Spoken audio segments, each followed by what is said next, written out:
The work that Acorn is doing in the community is really parallel to the agenda that Jesus laid out in his ministry to give visibility and give voice to those who have so many financial and demographic challenges. I'm involved in what I'm involved in because of my commitment to Jesus Christ. And I find it celebrative that a community organization is involved in the same work. So I meet Acorn in a common place. When you look at what a group like Acorn is doing, they helped poor people that were systematically abandoned and neglected by the federal government in New Orleans and elsewhere in the Gulf in the aftermath of Hurricane Katrina. Acorn became involved in leading the charge to seek to address the issue of predatory lending. Since 2004, Acorn has helped around 2 million low and moderate income citizens successfully complete voter registration applications.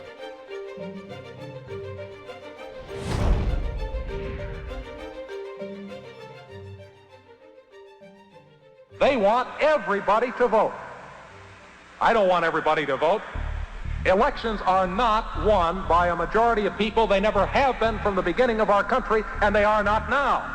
As a matter of fact, our leverage in the elections, quite candidly, goes up as the voting populace goes down. One day I was jogging after work, and I saw an acorn. I was like, I've never seen them before. I don't like them. Activist group Acorn now feeling the heat. The organization mired in scandal yet again. The group itself, along with some of its members, now being named in criminal charges. The political momentum is snowballing against the community organization known as Acorn. The scandal around Acorn is just getting worse and worse. Tonight, Congress is moving to ban all federal funding of Acorn. And the people who are actually working for a living are sending their tax dollars against our will to this crappy organization. Extremist community groups like Acorn and other really left-wing groups. Acorn. Acorn. Acorn. Acorn. Acorn. Acorn. Acorn. Acorn. Madam Speaker, I rise today to share my outrage about corruption at Acorn. What we're seeing here is not simply about Acorn. This is part of the broader attacks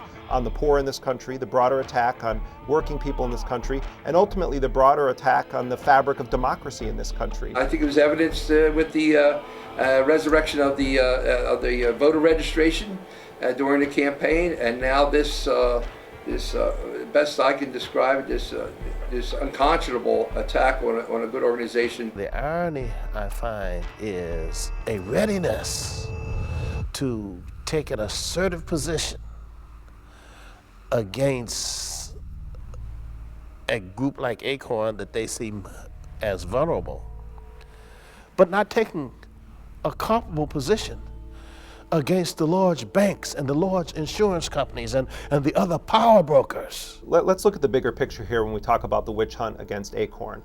On one side, you have an organization of 400,000 people that help the poor, register people of color to vote, and work in low-income communities in this country. On the other side of the equation, you have the major war contracting companies, you have the pharmaceutical companies, you have the high-powered corporate America lobby. So where the Defund Acorn Act says it's going to cut off funding for an organization that's ever been indicted for breaking campaign finance laws, or that's ever filed fraudulent paperwork with any state or federal agency, if this is going to be constitutional, that can't only be enforced against this one group. Can't only be enforced against Acorn. It's got to be for everyone. Lockheed Martin has been forced to pay at least $68 million for getting caught 11 separate times committing government contract fraud. Northrop Grumman has had to pay around $500 million for getting caught 9 times for contract fraud. But if fraud's not bad enough for you, how about murder? The fact is that this is a political witch hunt through and through, and if Acorn had the high-powered lobbyists, if Acorn gave the mega bucks in campaign cash, you wouldn't see a Defund Acorn Act. If it was actually about upholding the law, you would see a Defund Blackwater Act. It borders on a tragedy that this group would be denied the opportunity to do what they do so well, and that is serve the community. Acorn, I think, is simply the tip of the iceberg in that assault against the poor and the oppressed. I don't think it's about Acorn at all. What is the next natural target to defund the left? If this Acorn thing's successful, it looks like it is. Well, Acorn, all of their affiliates, SEIU is another one. Their connection there is so tight. They're part of the operational arm, and they're part of the funding. Republicans are turning up the heat. Van Jones, he's been moved out of the White House. Isolated incident, or will they keep gunning? Oh, they're going to keep gunning. How about Valerie Jarrett, Carol Browner, Barack Obama, Cass Sunstein, George Soros? Oh, and Mother Teresa.